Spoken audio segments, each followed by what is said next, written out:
Assalamualaikum warahmatullahi wabarakatuh. Salam sejahtera untuk kita semua. Shalom, Om Swastiastu, nama budaya, salam kebajikan. Perkenalkan, nama saya Asegaf Al-Haikal. Saya dari Ilmu Pemerintahan UTA 45 Jakarta. Di sini saya akan menjelaskan tentang filsuf Yunani kuno, yaitu tentang Socrates, Plato, dan Aristoteles.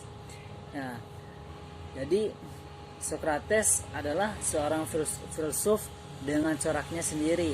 Ajaran filosofinya tak pernah dituliskannya, melainkan dilakukannya dengan perbuatan dan dengan cara hidup. Socrates tidak pernah menuliskan filosofinya, ia malah tidak mengajarkan filosofi, melainkan hidup berfilosofi. Bagi dia filosofi bukan ajaran yang berdasarkan dogma, melainkan fungsi yang hidup. Filosofinya mencari kebenaran. Dia bukan ahli pengetahuan, melainkan pemikiran, dan kebenaran itu tetap dan harus dicari.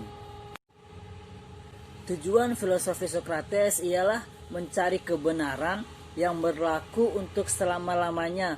Di sini berlainan pendapatnya dengan guru-guru sofis yang mengajarkan bahwa semuanya relatif dan subjektif dan harus dihadapi dengan pendirian yang skeptis.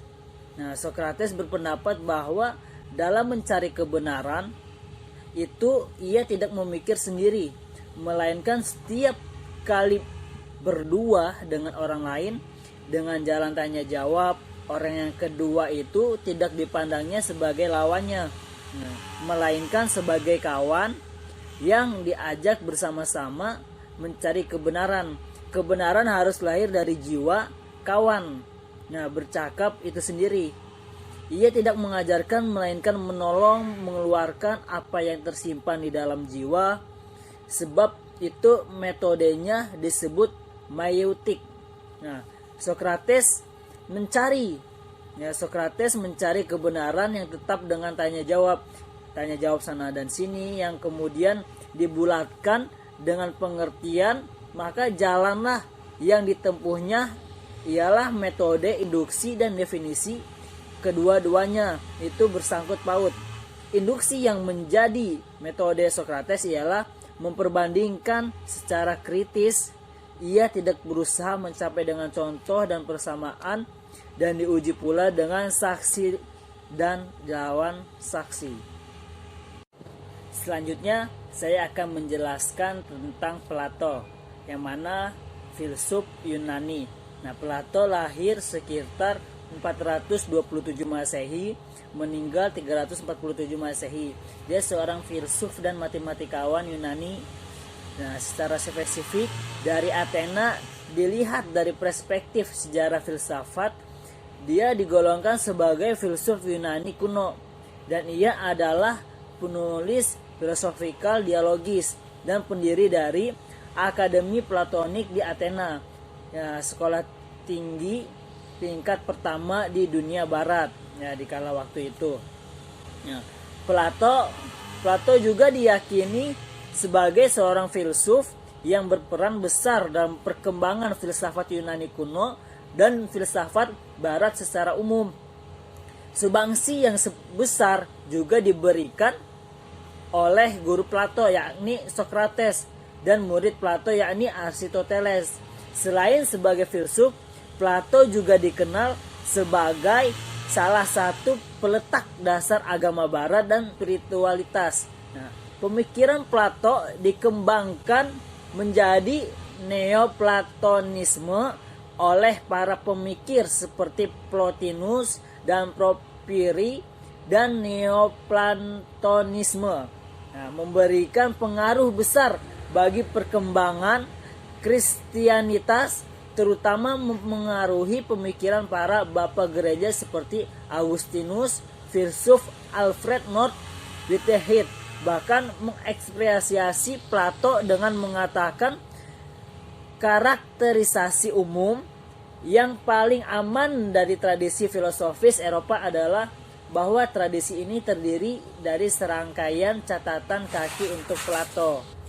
Pemikiran Plato banyak dipengaruhi oleh Socrates. Karyanya yang paling terkenal ialah Republik. Nah, dalam bahasa Yunani, negeri yang di dalamnya berisi uraian garis besar pandangannya pada keadaan ideal. Nah, dia juga menulis hukum dan banyak dialog di mana Socrates adalah peserta utama. Salah satu perumpamaan Plato yang termasyhur adalah perumpamaan tentang orang di goa. Nah, Cicero mengatakan Plato scribian est mortus. Plato meninggal ketika sedang menulis. Oke, baik, selanjutnya yang terakhir yaitu tentang Aristoteles. Nah, Aristoteles adalah murid dari Plato.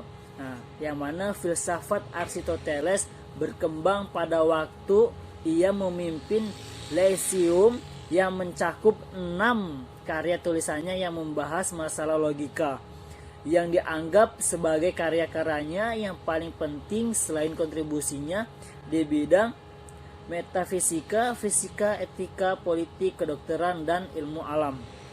Nah, di bidang ilmu alam, ia merupakan orang pertama yang mengumpulkan dan mengklasifikasikan spesies biologi secara sistematis. Karyanya ini menggambarkan kecenderungannya akan analisa kritis, dan pencarian terhadap hukum alam dan keseimbangan pada alam.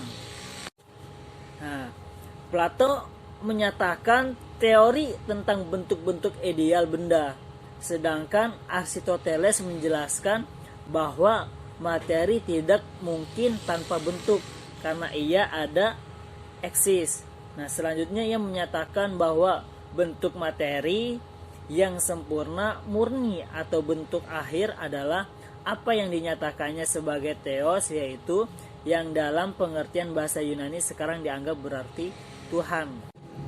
Mungkin cukup penjelasan dari saya. Apabila ada kata-kata yang kurang berkenan atau kurang sopan, saya minta maaf sebesar-besarnya. Cukup sekian dari saya. Assalamualaikum warahmatullahi wabarakatuh.